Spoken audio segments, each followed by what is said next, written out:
நியாயாதிபதிகள் 7:3. ஆகையால் பயமும் திகிலும் உள்ளவன் எவனோ அவன் திரும்பி ஓடி போக கடவன். அப்படி சொன்னோன்னா பாருங்க, 22,000 பேர் திரும்பி போய்விட்டார்கள், 10,000 பேர் மீதியாக இருந்தார்கள். ஏற்கனவே கொஞ்சம் பேர் தான் இருக்காங்க கிதியோன்ட்ட. அவர் அப்போ தான் தலைவராக அவர் உருவெடுத்திருக்கிறாரு. அவர் யுத்தத்துக்கு வந்ததே பெரிய விஷயம்.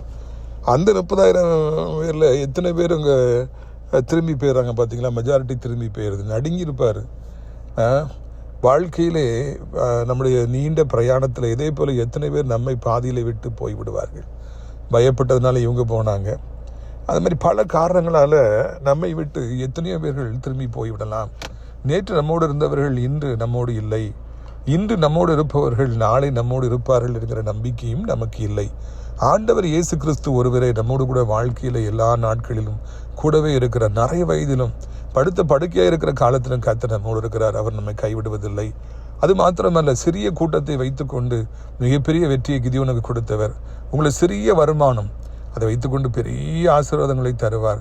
வருமானம் குறைஞ்சிக்கிட்டே வருதே, நான் என்ன பண்ணுவேன், செலவு அதிகரிச்சுட்டே வருது, நான் என்ன பண்ணுவேன் என்று சொல்லி கலங்கி நிற்கிறீர்களா? இன்றைக்கு ஆண்டவர் உங்களோட பேசுகிறார். எதை குறிச்சும் கவலைப்படாதீங்க. மிகப்பெரிய காரியங்களை கர்த்தர் உங்கள் வாழ்க்கையில் செய்வார். அதிசயங்களை காண பண்ணுவார். ஆண்டவர் உங்களை ஆசீர்வதிப்பாராக. ஆமென்.